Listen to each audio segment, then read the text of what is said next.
इस संसार में तरह तरह की बुराइयां मुंह उठाए खड़ी हैं। इस घोर कलयुग में काम वासना भयानक से भी भयानक रूप धारण कर चुकी है। आज इंसान पशुओं की तरह व्यवहार करता है, बल्कि पशुओं से भी बदतर व्यवहार करता है। रिश्ते नाते खाक होते जा रहे हैं, रिश्ते नातों के मायने बदल रहे हैं। काम वासना इतनी प्रबल हो चुकी है कि इंसान की इंसानियत माटी में मिलती जा रही है। इंसान के विचारों का उत्तेजनापूर्ण होना, इंसान का खान पान बदल जाना और ईश्वर अल्लाह वाहिगुरु गॉड खुदा रब का नाम ना लेना, ये सब कारण हैं जिनसे काम वासना प्रबल हो चुकी है। सिर्फ इंसानों में रिश्ते पाए जाते हैं, पशुओं में रिश्ते न के बराबर होते हैं। हमारे सभी धर्मों में इसकी प्रेरणा दी गई है कि आप रिश्तों के प्रति वफादार रहें। हमने सभी धर्मों को पढ़ा, साइंस के नज़रिए से पढ़ा, तो हमारे हिंदू धर्म में लिखा है रिश्ते नातों के प्रति सजग रहो, ज्ञान रखो।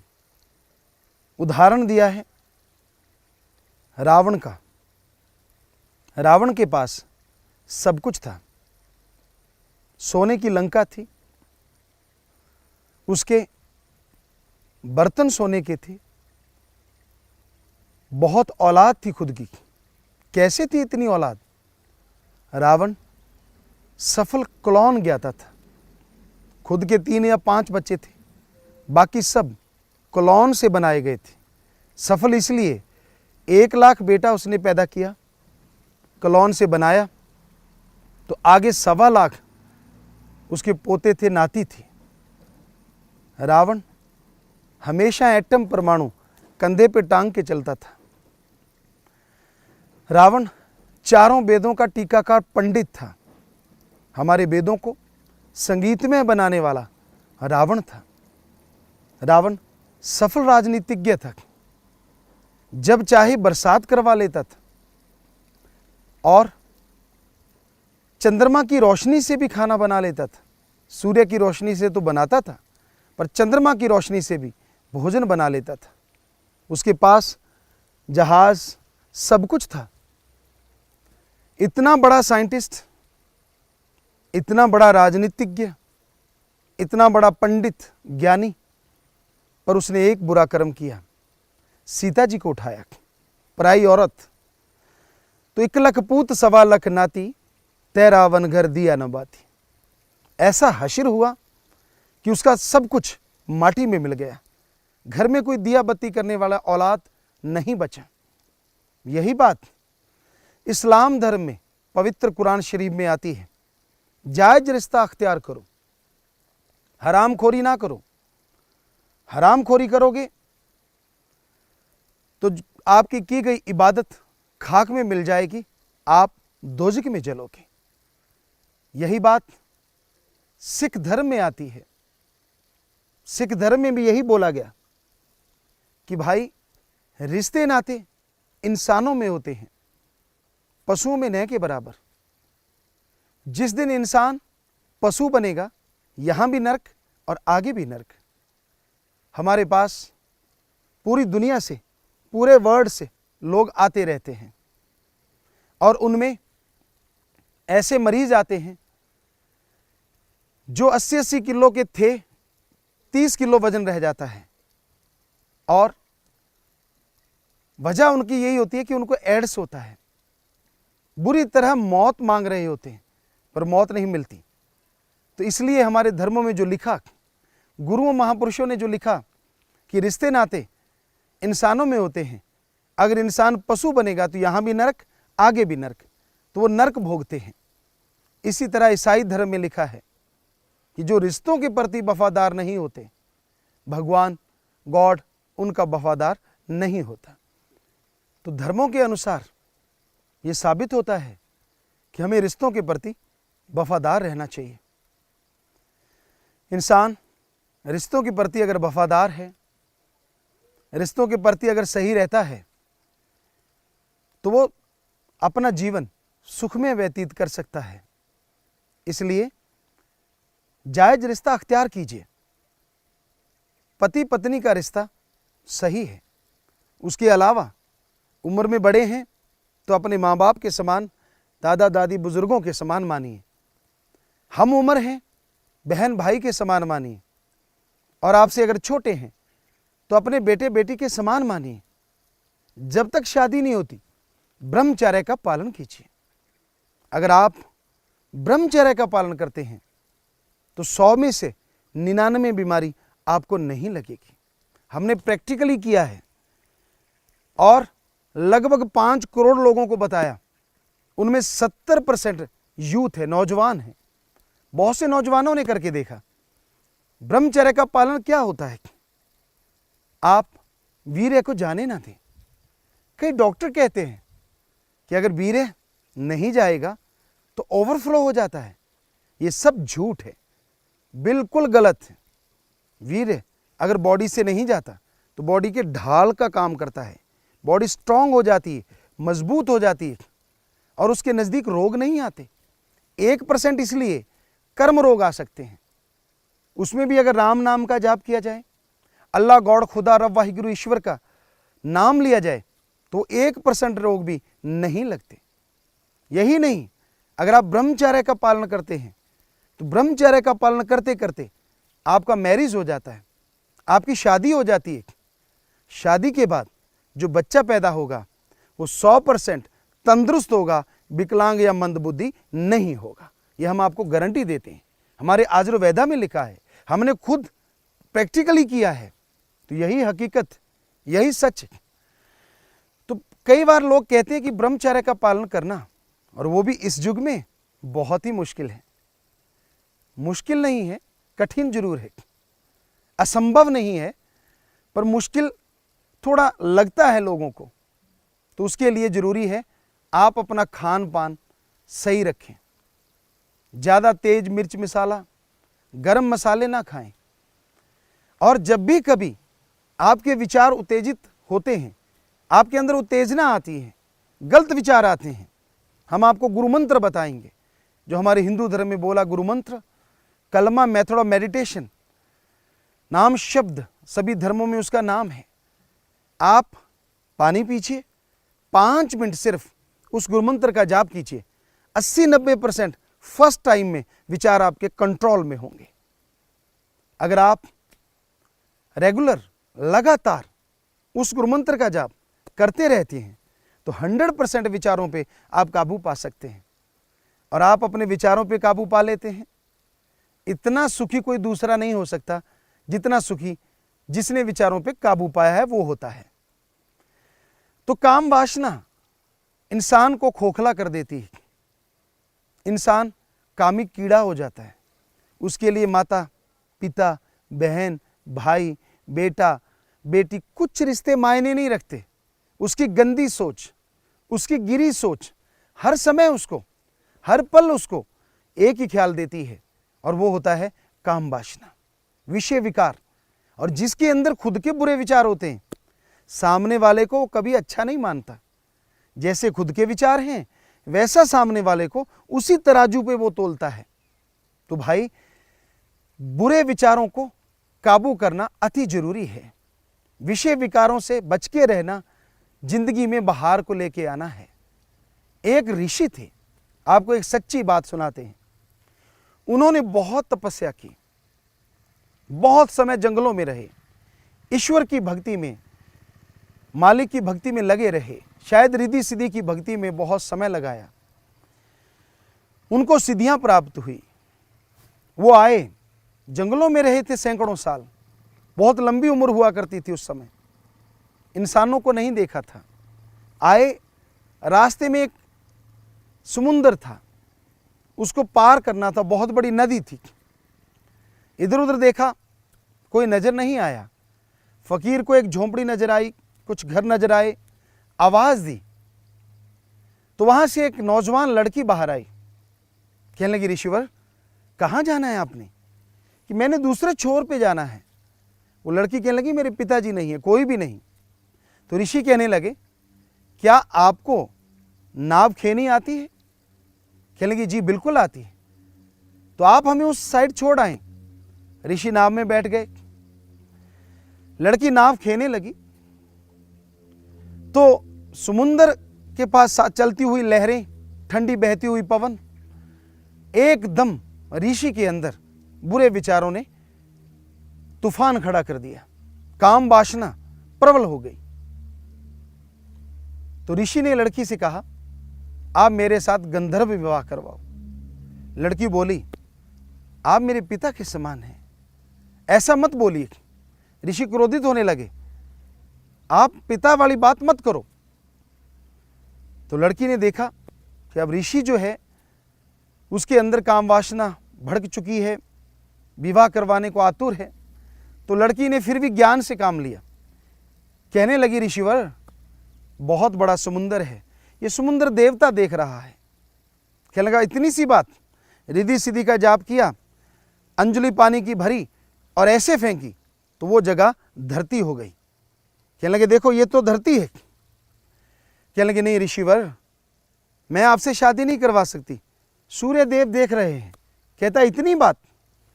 फिर रिद्धि सिद्धि का जाप किया, पानी की अंजलि भरी ऊपर फेंकी तो बादल हो गए, सूरज गायब हो गया। तो कहने लगा अब लड़की कहने लगी ठीक है, क्योंकि बोल नहीं सकती थी इससे ज्यादा। ऋषि बैठने लगे। ओ अचानक देखा, ध्यान दिया अपनी तरफ, सारी रिद्धि सिद्धियां, सारी भक्ति जो सैकड़ों सालों में कमाई थी एक पल में गायब हो गई। जार जार रोने लगे, तड़फने लगे। तो भाई ये जो विषय विकार हैं, काम वासना है, ये बड़े बड़े लोगों को गिरफ्त में ले लेती है। इसे काबू करना आसान नहीं होता। उस मालिक की माया का जब काम वासना रूप धारण कर लेती है तो फिर कोई रिश्ते नाते नहीं रहते, सब गायब होते चले जाते हैं। सिर्फ और सिर्फ रिश्ते रह जाते हैं नर और मादा का, स्त्री और पुरुष का। सैकड़ों साल पहले हमारे गुरुओं ने, संतों ने यह फरमाया था ऐसा घोर कलयुग आएगा, ऐसा भयानक समय आएगा जब रिश्ते नाते गायब हो जाएंगे, रिश्ता रहेगा स्त्री और पुरुष का। आज वो समय आ गया है। आज ज्यादातर रिश्ते खत्म होते जा रहे हैं। जैसे जैसे रिश्ते खत्म हो रहे हैं वैसे वैसे दुख दर्द परेशानियां बीमारियां बढ़ती जा रही हैं। इसलिए रिश्ते नातों को कायम करना है। खास करके भारत में हमारी संस्कृति है कि रिश्ते सही रहें, रिश्ते बनाए हमारे महापुरुषों ने, संत पीर पैगंबरों ने। और उन रिश्तों के प्रति अगर हम वफादार रहते हैं तो यकीनन जिंदगी में बहारें आएंगी, खुशियां आएंगी। हमने बहुत साल पहले ये बोला था, शायद 80 में, 1980 या 1990 में भी बोला था, और लगातार बोलते आ रहे हैं कि आप बेटी को गर्भ में ना मरवाएं। अगर बेटियां खत्म हो जाएंगी, बेटे की चाह में आप बेटियों को खत्म करते चले जाएंगे तो बेटे इतने हो जाएंगे कि बेटियां कम होने की वजह से बेटों को शादी के लिए लड़की नहीं मिलेगी, तब गुंडागर्दी फैलेगी। बहुत साल पहले ये बात कही, लगातार कहते आए, पर लोगों ने कम अमल किया। ये नहीं कि अमल नहीं किया, बहुत फायदा हुआ है। नॉर्थ साइड में बहुत लोग लड़की को गर्भ में मारने से गुरेज करने लगे हैं, लेकिन फिर भी लड़कों के मुकाबले लड़कियों की गिनती कम है और गुंडागर्दी फैल रही है। ये विषय विकार, ये काम वासना प्रबल हो रही है। जगह जगह बलात्कार हो रहे हैं, जगह जगह लड़कियों की इज्जत लूटी जा रही है। इसका कारण क्या है? माँ बाप भी इसमें दोषी हैं। वो अपनी बेटी को अबला नारी बनाते हैं, अपनी बेटी को बिल्कुल कमजोर बनाते हैं। नहीं, ऐसा नहीं होना चाहिए। आज वो टाइम नहीं है आप सोचें कि बेटी 7 पर्दों में रहेगी, आप सोचें कि बेटी अबला बने। नहीं, अपनी बेटी को स्ट्रांग बनाइए, शुरू से मजबूत बनाइए। हमने ऐसा एक मुहिम चलाई हुई है, हजारों लाखों लड़कियां सीख रही हैं उसे। उन लड़कियों को कराटे, यूडो, सेल्फ डिफेंस के लिए बहुत कुछ सिखाया जा रहा है। पर सबसे बड़ा सेल्फ डिफेंस है आत्मबल, विल पावर। और विल पावर बढ़ता है सुमरन से, भक्ति इबादत से। अगर सुमरन किया जाए, भक्ति की जाए, तो अंदर आत्मबल आता है, और जब आत्मबल आता है आदमी हारी बाजी जीत जाता है। तो सब लड़कियों को आत्मबल हासिल करना चाहिए, सब लड़कों को ब्रह्मचर्य सीखना चाहिए। सुमरन के द्वारा उससे बहुत रोगों से आप बच पाएंगे, आपकी जवानी बाहर ले आएगी। विषय विकारों से बचना आसान नहीं होता, पर अगर सुमरन किया जाए, भक्ति इबादत की जाए, तो बचा जा सकता है। कोई बड़ी बात नहीं। अगर आप सुमरन करें, लगातार भक्ति करें, ज़्यादा नहीं, आप कम से कम 15-20 मिनट सुबह, 15-20 मिनट शाम को लगातार भक्ति करें, मालिक की याद में बैठें, तो उससे आपको आत्मबल आएगा। और आत्मबल जैसे जैसे बढ़ता जाएगा, आप टेंशन फ्री होते जाएंगे, आपके बुरे विचार दबते चले जाएंगे, पाक पवित्र विचार आएंगे। आप बिजनेस में, आप समाज में, आप अपने घर में सफल होते चले जाएंगे। लोग इज्जत की निगाह से आपको देखेंगे, आप योद्धा शूरवीर बनेंगे। अरे किसी गरीब को दबाना कोई शूरवीरता नहीं है, अपने बुरे विचारों को दबाना ये शूरवीरता है, ये महानता है। तो अपने बुरे विचारों से लड़ना अपने आप में बहुत बड़ी बात है। तो अगर आप वास्तव में जिंदगी का आनंद लेना चाहते हैं, लुत्फ उठाना चाहते हैं, तो आप भक्ति में जुड़ें, ईश्वर की भक्ति करने लगें। 15 मिनट सुबह निकाल लें, 15 मिनट शाम को। अगर ऐसा भी नहीं कर सकते, कोई बात नहीं, आप वॉकिंग करते हैं, आप सफ़र करते हैं, चलते जाइएगा, देखते जाइएगा, और जीबा से ख्यालों से अल्लाह गॉड खुदा राम का नाम लेते जाइएगा। ऐसे भी मालिक भक्ति मंजूर कबूल कर लेते हैं। आप बाइक पे जा रहे हैं, चलाते जाइए, हाथों से एक्सीलेटर चलाना है, पाँव से गियर बदलना, ब्रेक लगाना है। आज जीबा से ख्यालों से तो ब्रेक नहीं दबाने, आप जीबा ख्यालों से मालिक का नाम लेते जाइए। आप यहाँ जाना चाहते हैं, वहाँ भी पहुँच जाएंगे। मालिक की भक्ति होने से आपका आत्मबल बुलंदियों को छुएगा, अंदर बाहर से आपका फायदा है। अंत्यकरण में असीम शांति आएगी, और बाहर जिस कार्य के लिए आप जा रहे हैं उसमें सफलता आपको लाजमी मिलेगी। विषय विकार इंसान को बर्बाद कर देते हैं, काम वासना इंसान को बिल्कुल ख़त्म कर देती है। तो इसलिए काम वासना से बचने का एकमात्र उपाय है मालिक का नाम जपना, प्रभु की भक्ति करना।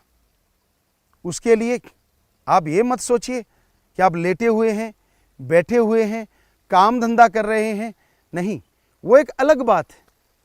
कर्म करते जाइए, जीबा से ख्यालों से ज्ञान जोगी बनते चले जाइए, तो ये बुरे विचार धीरे धीरे आने बंद हो जाएंगे। एकदम से विचार काबू में नहीं आते।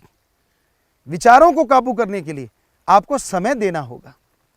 जिस तरह आप कोई डिग्री हासिल करते हैं, ग्रेजुएट होते हैं, एमए की डिग्री हासिल करते हैं, मास्टरेट की डिग्री हासिल करते हैं, उन डिग्रियों के लिए आप जिंदगी के कम से कम 20-25 साल लगाते हैं। तो क्या भगवान के लिए आपको 10-20 महीने नहीं लगाने चाहिए?